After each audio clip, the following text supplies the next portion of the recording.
A day in the life ng isang nurse na isang farmer at breeder. At isa na ring vlogger. Galing ako sa farm tour kanina and maaga pa kaming nakauwi kaya naisipan kong mag-take ng video habang nagpapakain ng mga sisiyo. Gusto ko kasing gawin ang continuation ng last upload ko na video about coccidiosis at ipakita sa inyo ang gamot na makatulong para maiwasan ang coccidiosis. Ang ginagamit namin ay itong Cox-Out or Cox-Out, isa itong amprolium hydrochloride. Ang amprolium hydrochloride ay isang anti-coccidal drug. Gina-interfere nito ang pag-metabolize ng thiamine in the parasite. Kaya mapipigilan niya talaga ang coccidiosis. Paano ito gamitin? Yung 1 sachet ay i-mix nyo lang sa 4 liters or sa 1 galon na tubig. At magpainom ng Cox-Out sa loob ng 5 hanggang 7 araw. Within that days, ay Cox-Out mixture lang po ang ating ipainom sa ating mga sisiw. Again, hindi to sponsored ha. Binili ko yung Cox-Out doon sa Diol Vet sa Maa dito sa Davao. Before natin to ibigay sa ating mga sisiw, gusto ko lang i-share sa inyo na I'm not affiliated to any company and I'm not endorsing any products. Ginashare ko lang sa inyo yung mga ginagamit namin. Yung mga ginagamit namin na mga effective talaga. Syempre, yung mga hindi maganda ang effect ay hindi ko i-share sa inyo. At nandito na tayo sa brooder ng aming mga sisiw. Para sa mga bago naming followers, itong brooder namin ay may 2 compartment. Dito na compartment ay kung saan sila kumakain, umiinom ng tubig at nag-stay during daytime. At pumapasok sila sa kabilang side pag nilalamig na sila or during nighttime. Nakalibitum feeding din pala kami sa aming mga sisiw dito sa brooder.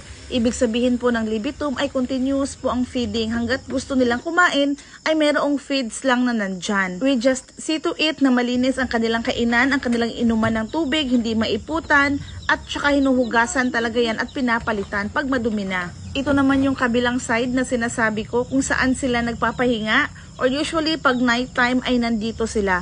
This time, mga 4 PM, nandito sila nagstay and lumalabas sila sa kabilang side para kumain. And to keep this place dry and clean, ay pinapalitan namin yung mga wood shavings every 3 to 4 days. Again, coccidiosis or cocci is a parasitic disease na ang sanhi ay protozoa at sinisira nito ang gastrointestinal tract ng ating mga sisiw.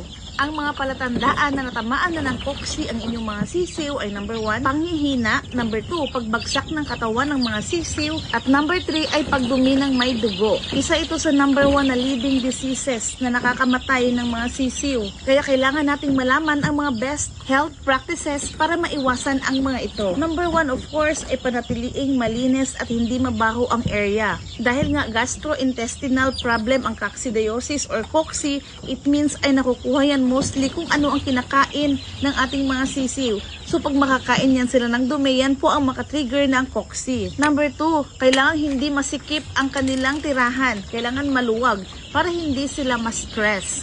Pag ma-stress kasi sila ay bumababa ang kanilang immune system, thus madali silang magkasakit. Number 3, keep the area warm, dry, and safe. Kaya pag naka-brooder pa yung mga sisiw natin, kagaya nito, palitan talaga natin ang mga wood shavings natin always. Dito sa amin, again, every 3 to 4 days ay pinapalitan namin. Number 4 ay good ventilation. Kaya dito sa brooder namin, mayroong area na open. At ito yon para makalabas-pasok ang hangin. At number 5 ay to give vitamins sa inyong mga sisiw regularly. Ang mga sisiw namin ay naka-vitamins talaga sila everyday. Dito ay gumagamit kami ng Progen Z na vitamins para sa aming mga sisiw.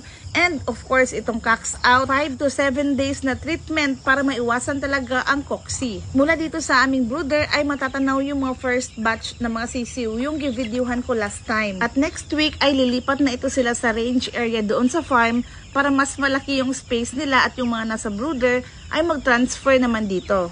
So hanggang dito na lang ang aking video. Please heart and share if nagustuhan nyo and follow for more. Paki-comment na rin po kung taga saan kayo para malaman natin kung saan na nakakaabot itong ating video. Thank you so much for watching and God bless everyone. Bye!